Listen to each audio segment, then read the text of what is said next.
Hey, what's up? Hope everyone's doing all right out there. I thought I'd go ahead and make an introduction video. This channel is all about the Church of God, and so I figured I'd make a video kind of describing that. And I thought about it, and I tried different ways of doing it, and it's actually kind of difficult. You think an introduction video might be easy, but it's actually kind of difficult thing to do, describing exactly what this channel is about and being able to verbalize it in a way that I think that's efficient for people to understand is quite a difficult thing to do. And so I made a few different takes, and so hopefully this one will stand, and hopefully this one will be okay.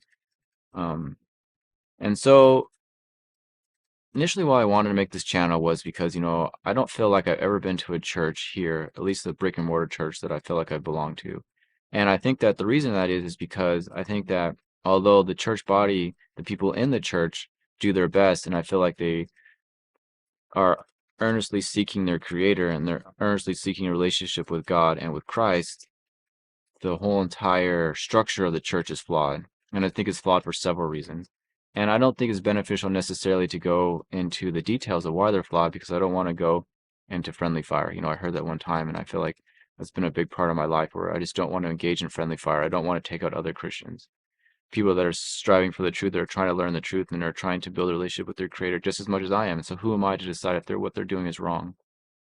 So I don't want to go into great detail while I think that they're wrong, but I do want to go into some detail, a kind of an overview of why I think that this channel is important and why I think that establishing the Church of God for what it should be today in modern day terms is so important and so um,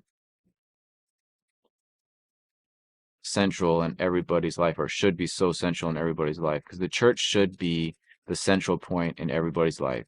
I mean, God is your creator, and He has a church for you to go to, and this should be like a central idea of what you do and what you're doing, kind of where all your different structures are involved in, all your different events that you have throughout the day, where your job is, where your family is, where your kids are going to school, where you find your community. It all should be structured around the church of God.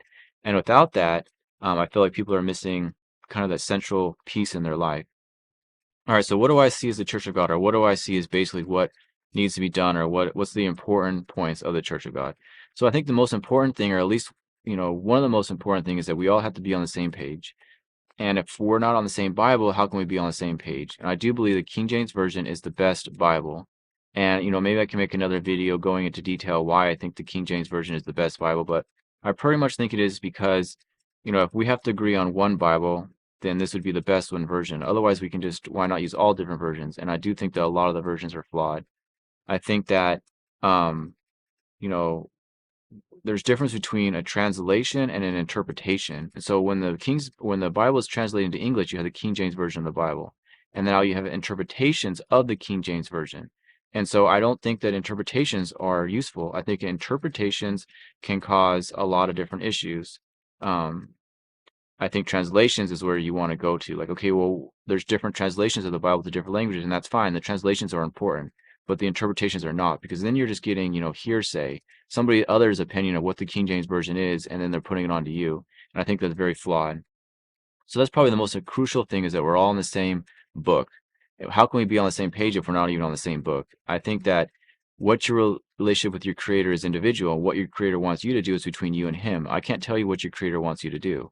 I can guide you, but I can't tell you what that is. And I think other people can guide me, but they don't have the right to be the person that tells me what my creator wants, because that's what Jesus does. Jesus is the shepherd. No one else is the shepherd. We're all the sheep. And I think that a lot of people want to give up their sheephood to be a shepherd. And you hear a lot about this and, different pastures, stuff like that. They want to be the shepherd and they have their flock, but Jesus is the only shepherd. And I think that's very important. We're all sheep. There's only one shepherd and one flock, one fold. And no one can tell you what your relationship with your creator is except for Jesus.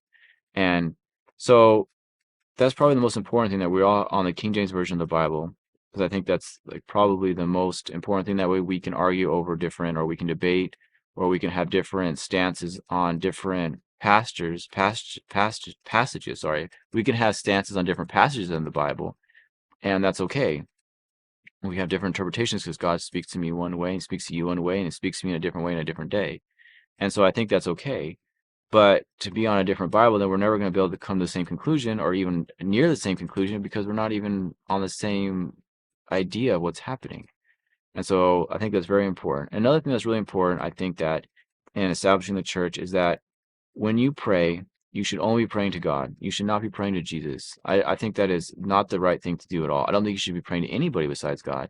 And the only prayer that you should be having around others or in an open setting is the Lord's Prayer, because this is what Jesus tells us to pray. So this is the same prayer that we all can pray and that we all should be able to pray together. But the idea that somebody can go into a church and they're like, okay, let's all pray, and then they're praying, but they're praying for you, and they're praying for themselves, and they're praying for you, and I don't think that's the right thing to do. Because once again, your relationship with your creator, what you pray to him, is between you and him. It's not something that someone else can pray for you. I can't pray. I could pray about you and I could pray to help you. And I can pray for you in the sense that I'm praying for something good to happen to you, or I'm praying for God's will to happen to you. But I can't pray for you in the sense that I'm telling God what should be done for you, or I can't be taking that place of that mediator that Christ is between you and God. That's a very important thing to do. So King James Version of the Bible, and I don't believe you should be praying to Jesus at all. And I don't think in church you should be praying at all except for the Lord's Prayer. I think that's the only prayer that anybody should be doing. You know, it says when you pray, go to your closet between you and your Father and alone. And I think that Bible or that verse can be shown that that's the correct way to do the prayer inside of a group or group setting. Another thing that's important for the Church of God, I believe, is for it to be completely transparent. Everything needs to be transparent. You know, it has to be a transparent enough where everybody can see who everybody is, you know, where all the money's going and who's giving all the money. I know some people don't like the fact that, you know, you have to give an account, or you have to give a ledger, or you have to be able to see who's giving money, but I think that's very important. I think that transparency is key. I think that, you know, in darkness, corruption breeds. And if you bring light to a situation, corruption can't breed in light. It can only breed in darkness. Because if everybody can see the truth, if everybody knows the truth, then corruption doesn't have a chance. Corruption does not have a chance in the light, but corruption will breed in darkness. And so I think it's very important that whatever is done in the church, whatever everyone decides, whatever the structure is, I think that it has to be completely transparent, and money is a big deal. And so where the money is coming from and where their money is going also needs to be very important. And I think that's important that you structure the church what it seems to be in Acts and the letters. And that seems to be, from my understanding, at least from this day, is that you have, you know, the elders run the church. And this would be almost like a type of board. And they're the ones that are elected through like maybe a democracy, depending on how that wants to be structured. But whoever votes for who, that also has to be above par. That also has to be in the light to see who's voting for who. And so you have the elders of the church, which would be like the board members, and they're the ones that would be in charge of the church, and they would be the ones that delegate different powers. And so then you have the bishops and you have the deacons. And the bishops would be like, I would believe, what I imagine at least, is you have a bishop over each church. And the bishop would be like the manager. And the manager would be the one that's in charge of, you know, facilitating daily affairs. And then below the manager, you have the deacons, and these would be considered like assistant managers.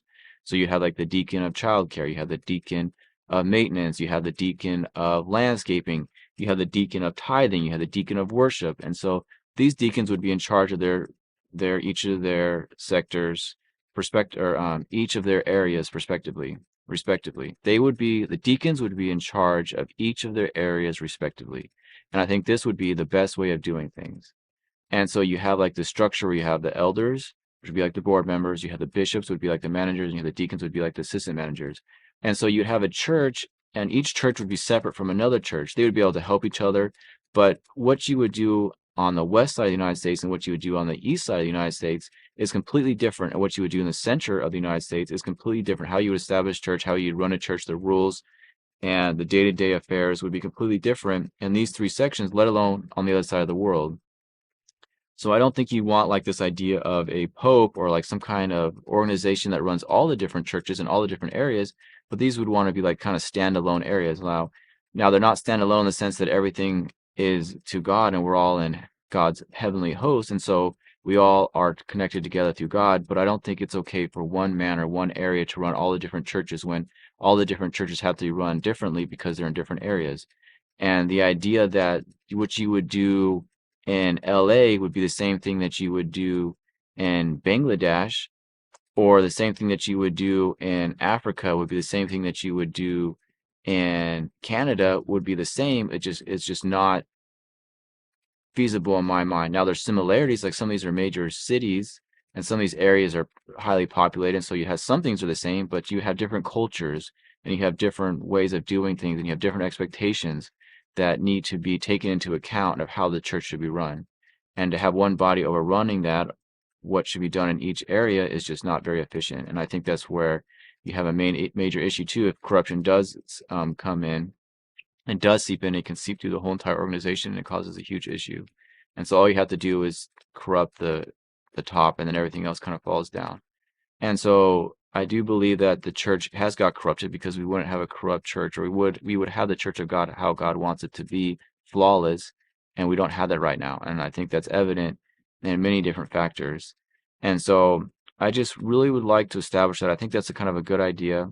I think that's kind of a good basis of where we should be. And I really would like anybody's input, what they think and what they believe and what they would think the Church of God should be and how they would like to see it run. And, I'm really open to any ideas and I'm really open to different feedback. And I just really want to know what's the best way forward. And I think that, maybe God doesn't give me the correct answers because he wants me to go out and seek answers from other people so that I can build an organization. So the people that are involved in the organization can feel like they're contributing. And so then we have an organization and a family that feels like everybody's contributing. And if I had all the answers myself, then I would not seek an organization. And the people that are in the organization, if they don't feel like they're contributing, then they wouldn't feel like they're part of this plan. And so they wouldn't be as passionate about this idea. So that's kind of where I'm at. And I just really appreciate everyone's time. I appreciate everybody hearing me out. And I'd love to hear what people have to think. So I just hope everyone has a good day and God bless and happy truth seeking.